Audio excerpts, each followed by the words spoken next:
did that happen? So basically, I was in the studio with Sauce. Sauce, a part of Something for the people. Something for the People, Sauce. Back in the gap. Yeah, and then with Eric Benet too, and then I was making a song, and they were like, "Damn, this kind of sounds like this kind of reminds me of back in the day, Jones Girls," and I was like, "Who?" And then they played it. They played "Love Somebody Else," and I was like, "They talking their shit." Like, imagine making this like a modern day, like, you know, taking it and making it modern. So basically, that's what I did. I just modernized an old school song and just did it real quick, and I just heard it that day, that same day. Thank you. Okay, I just wanted to say, first of all, I love your sound, I love your style, and I wanted to know who are some of your influences, like who are some of your favorite artists or somebody that you listened to growing up who inspired you to get into music? That's a good question. It's like every time I ask that question, like new people pop up in my head, and I get nervous with that question for some reason. But I grew up in a family that did salsa music, so my parents heavily influenced me. I felt like I had like a mom that was constantly like, "You're gonna be a singer," and I'm like, "Don't tell me what to do," but she told me what to do, so that's how I got here. So, what salsa artists? What you mean? Oh, all of them, like fucking obviously Mark Anthony, La India, like Hector Lavoe. Willie Colon. My last name is Colon. You know, yeah, like those, but adopted. But you know what I mean. But that, so I grew up heavily with that, and I didn't appreciate it till later, till I got older. Because when I was younger, I hated it. It was so boring. I was like, "What is this?" So my picks was like hip hop, rap. You know, I went to school locally around my neighborhood. I'm from Soundview, where hip hop actually started. So it was like you can't escape that. Until YouTube came in, and I was like, I want to be different. And then I started searching things, and like I got into like the Amy Winehouses and like Whitney Houston's and Beyonce's and Monica's, and started copying off of their voices.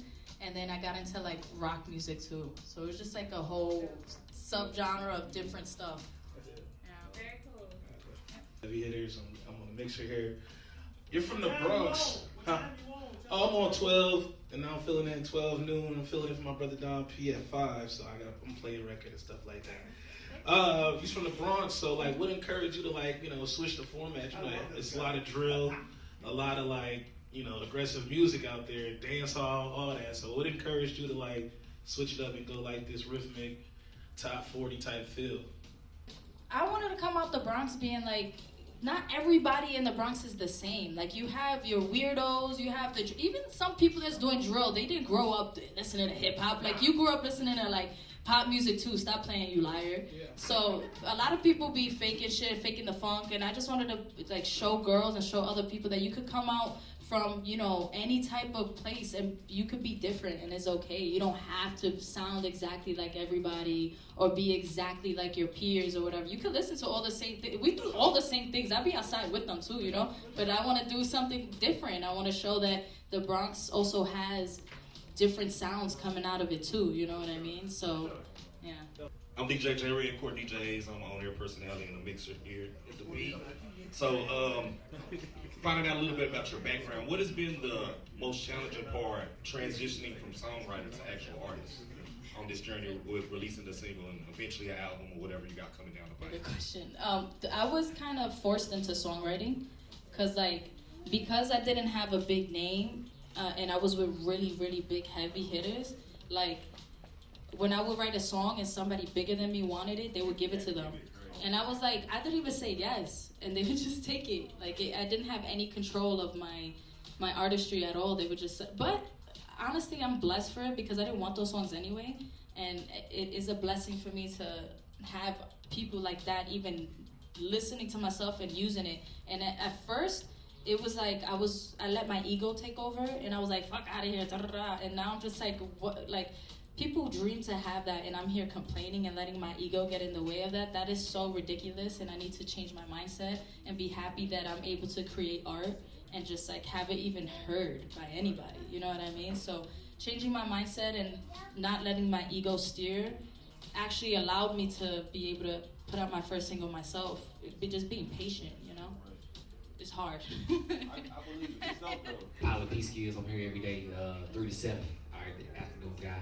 My question to you is though, during the pandemic, you know, saying the core team, what did you learn about yourself? I learned how much wine I could drink in one sitting.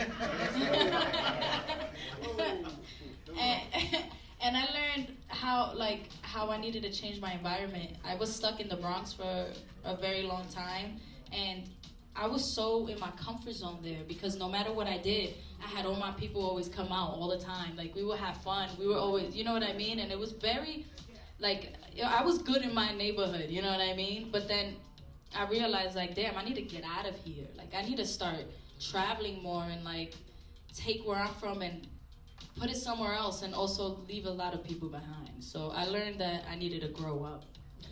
DJ J Frost, old school, old head, been doing it a long time in the city. So, 3-part question. Do you go to the clubs?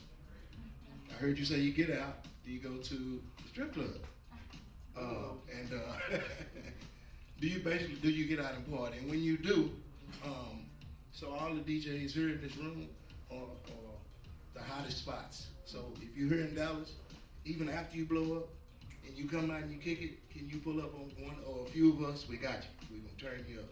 And the reason I'm saying this because we about to blast the shit out this record. We're about to turn this record up. And if you listen to a lot of the majors, Beyonce's, Nicki Minaj, Drake, they all say one thing about Dallas Fort Worth. They love our energy. We embrace you. If we like you, we're gonna turn you up. It's so easy to go platinum here. You know what I'm saying? If you come kick it with us, we got you. Thank you. And I'm hoping you say that because we're going out tonight, right? Okay. All right, so yes. So we are. Oh, happy birthday! Also, yeah. So we really going outside then. That's it. Okay, so then yes. All right.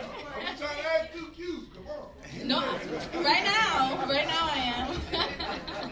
Growing up in the Bronx, I just kind of want to know how that kind of like molded you into the person that you are today. And growing up in the Bronx, I got to ask you, you know, ethnically, what's your ethnicity? I'm Puerto Rican and Dominican.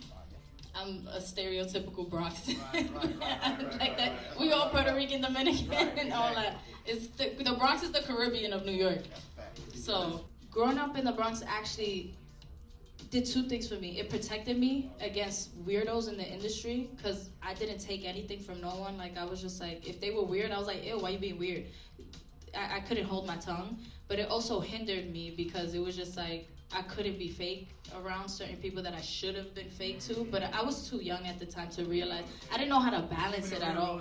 Yeah, it went wrong for me because it's just like, why are you talking like that? Like, you know, they thinking I'm cute. You know what I mean? They're like, why are you talking to me like that? Like, what are you doing? And I'm just like, I don't know. What are you doing? Like, what are you doing? You know? So it was a blessing and a curse. That, you know. How did you meet Eric That's amazing. My mom. My mother. My mom. So Tell us that story. So my mom had me at 15 years old. My mom threw that alley-oop. Yeah. So she wasn't even that much older than me. So she was on MySpace hitting up Eric Benet, like, oh, look at my daughter. Yeah, I wasn't even allowed to be on MySpace, but she had MySpace, and she's like, oh, look at my daughter, she can sing. And then later on, he wanted, like in the pandemic actually, he was doing a movie for something and needed a character called Rose, and I have a Rose tattoo on my chest. You saying from MySpace to the pandemic? Yeah.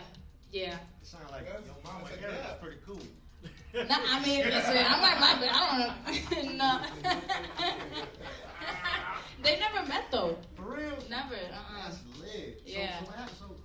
And then I met him, and then he was like, she looks familiar, and then put two and two. You didn't know it was. Wow. He didn't even know. That was just like by chance. Like, because he needed a lead role for his movie at the time that didn't happen. How did you just bump into Eric Benet? Where were you? I took a flight to LA, and then I just stood there. I was like, okay, I'm just gonna stay here. Yeah, I just stood there. I was like, everybody's out here. Like, why am I go back to the Bronx for it? I was on Burnside in the Bronx too, which is, by the way, it was not great. So I had to leave. So I just. I mean, you know, for me it was kind of similar. Like that coming to Dallas was just I kind of came in and just kind of stood there. So like for people who who are like kind of afraid to kind of put one foot in front of the other and just walk by faith, what advice would you give them? Just do it. Just do it, right? Just do it. Like, I mean, not to sound like a Nike commercial. But what about like leaving all your friends behind and all this other stuff that people are always worried about? They're gonna be there. Where they gonna go? If they your friends, they're gonna be there. If they not, then they're not meant to be in your life for real. Like if it's not uncomfortable, then you're not doing something right. Cause if you're too comfortable and complacent, then like your life is not gonna move where you want it or need it to be. You know. Like even coming here, I'm nervous as hell to talk to people and just like say the wrong things, and it's just like, just do it, bro. Just like shut up those thoughts and just do it. I'm listening to the conversation, and we know who your influences are. But now let's look ahead to the future, like I always like to do. And now you're blown up, you're big.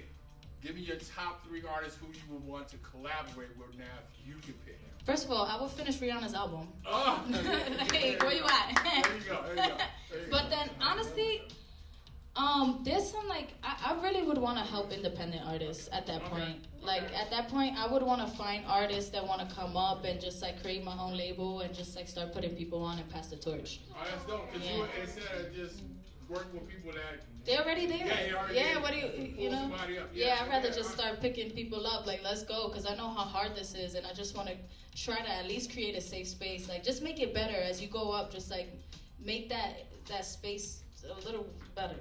Okay. Yeah, I see that. I feel that.